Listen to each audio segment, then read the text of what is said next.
The alien scum had laughed at us for the last time. As I stood on the bridge of the TSS Indomitable, humanity's most advanced warship, I knew the Galactic Council would never humiliate Earth again. My name is Eric Phillips. I'm 35 and I've been chosen to lead our civilization's secret fleet on its most critical mission yet. See, when we made first contact 5 decades ago, the extraterrestrial races welcomed us with open arms. At first, but the novelty of meeting humans quickly wore off. The various species started treating us like naive children, mocking our primitive technology, refusing to trade with us, dismissing our accomplishments. The worst were the Gamilons, grey-scaled, reptilian and arrogant as hell. Led by that bastard Naso, they did everything possible to make humans the laughing-stock of the cosmos. Naso once broadcast to the whole damn galaxy that we were good-for-nothing cavemen, doomed to mediocrity. Every alien had a great big chuckle at that. They thought it was the funniest thing they'd ever heard. But humanity didn't forget, and we didn't forgive. While those pricks sat back and ridiculed us, we got to work. The world's top scientists and engineers started building warships in secret, powerful vessels with advanced weaponry, hidden from the Council's prying eyes. The Indomitable was to be our flagship. Now the Gamilons had entered our space, a lone destroyer, weapons hot, making a beeline for Earth. This was humanity's chance to reveal our true strength, to unleash the fleet we'd spent years assembling. The alarm blared and red lights flashed. Crewmen scrambled to battle stations. I gripped the bridge railing tight. It was time to show those alien bastards what humans were made of. We would never be disrespected again. With a grim look, Eric gathered his trusted officers and a squad of battle-hardened Marines. Their mission was clear: breach the Gamilon flagship and capture Nesso at any cost. Failure was not an option. The fate of humanity depended on their success. The boarding party blasted their way through the enemy ship's defenses, their weapons hot and nerves on edge. Alarms blared and smoke filled the corridors as they pushed deeper into the vessel, but nothing could prepare them for the horrors they discovered along the way. Eric's team stumbled upon a hidden laboratory, a nightmarish chamber filled with grotesque experiments.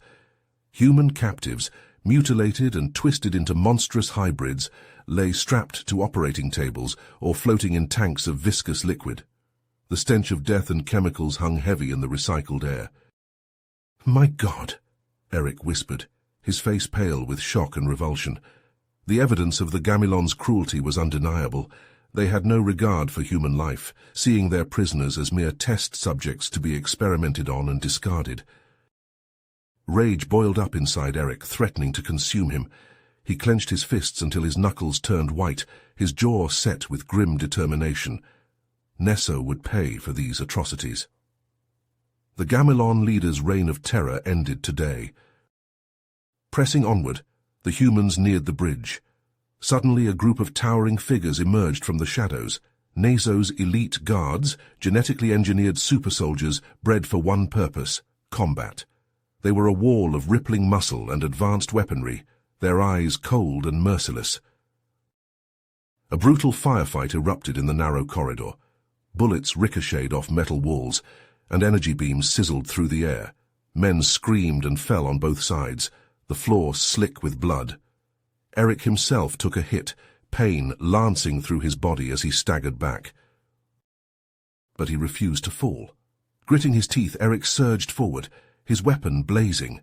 One by one, the super soldiers fell before him, until finally, the way to the bridge lay clear. Eric stumbled through the doors, his vision blurring at the edges. Nesso stood waiting, a cruel smile on his reptilian face. He was surrounded by his most loyal officers, their weapons trained on the wounded human. The Gamilon leader's eyes glittered with malice as he spoke. "You're too late, human," Nesso hissed. "I've planted a doomsday device on your pathetic planet's surface. In minutes it will detonate, wiping out half your population. Surrender now, or watch your world burn." Eric's blood ran cold. He knew Nesso wasn't bluffing. The doomsday device was real, and billions of lives hung in the balance. Time seemed to slow as he weighed his options. With a shaking hand, Eric drew his sidearm and took aim at Nesso, but the Gamilon leader was faster. A searing bolt of energy slammed into Eric's chest, sending him crashing to the floor. Pain exploded through his body as he struggled to breathe. Through dimming eyes, Eric watched Nesso and his officers flee the bridge, leaving him for dead. The Doomsday Device's countdown echoed in his ears, each second bringing Earth closer to devastation. Summoning his last ounce of strength, Eric lifted his wrist and activated his suit's self-destruct sequence. If he couldn't stop Nesso, he could at least buy Earth's fleet precious time. As the countdown began, Eric's thoughts turned to all those he had failed, his crew, his planet, the innocent lives lost in this senseless war. "Forgive me," he whispered as the world faded to white. The suit's reactor went critical, and a blinding flash consumed the bridge. The explosion tore through the Gamilon flagship, ripping it apart from the inside out.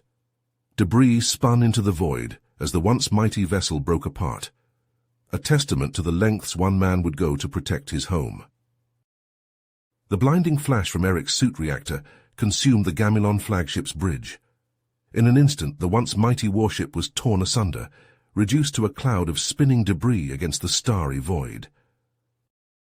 Aboard the TSS Dauntless, Acting Fleet Commander Admiral Mikhail Petrov gripped the armrests of his chair as the ship rocked from the shockwave. The grizzled veteran's eyes narrowed as he surveyed the tactical display. The Gamilon flagship was gone, but Earth was far from safe. "Sir, we're detecting a massive energy surge from the planet's surface," a sensor officer reported, his voice tight with fear. "It's the Doomsday Device. The Gamilons must have activated it before their ship was destroyed." Petrov's blood ran cold. They were out of time. If that device detonated, billions would die. He had to act now, even if it meant making an impossible choice. "Order all ships to target the Gamilon ground forces," Petrov commanded, his voice steady despite the weight of his decision. "We'll hit them with everything we've got. It's the only way to buy time for a team to disarm that device." The bridge crew hesitated, the implications of his order sinking in. They all knew what it meant, massive civilian casualties, as the Gamilon troops were entrenched in Earth's cities. But they also knew there was no alternative. "Aye, sir," the weapons officer replied grimly. "All ships engage orbital bombardment." On the planet below, the skies turned crimson as the fleet's weapons rained down on the invaders. Buildings crumbled and fires raged as the Gamilon forces were consumed in a storm of destruction. Screams of terror echoed through the streets as civilians fled for shelter, caught between the alien aggressors and their own defenders. Amidst the chaos, a team of engineers led by Dr. Lena Ivanova materialized on the surface just outside the perimeter of the Doomsday Device. They had one chance to shut it down before it was too late. Racing against time, they fought their way into the device's control center. Dr. Ivanova's fingers flew across the console as she worked to bypass the safeguards and abort the detonation sequence. Around them, Gamilon troops closed in, determined to stop them at any cost. Sweat beaded on Ivanova's brow as she struggled with the alien technology. The ground shook beneath their feet as the device powered up, its core glowing an angry red. They were running out of time. Just as all seemed lost, Ivanova let out a triumphant shout. "Got it!" She slammed her hand down on the override button just as the Gamilons breached the perimeter. The control room erupted into a hail of weapons fire. Ivanova fell, her chest pierced by an energy bolt, but her final act had saved billions. The device powered down, its core going dark. In orbit, Admiral Petrov watched as the Doomsday Device's energy readings faded away. He closed his eyes for a moment, offering a silent prayer for those who had given their lives to stop it.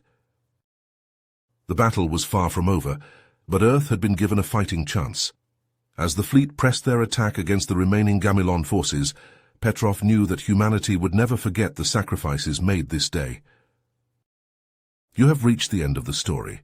If you enjoyed this story and want to support us, please leave a like and subscribe to our channel, and for every comment that says 88, I will heart every single one of them.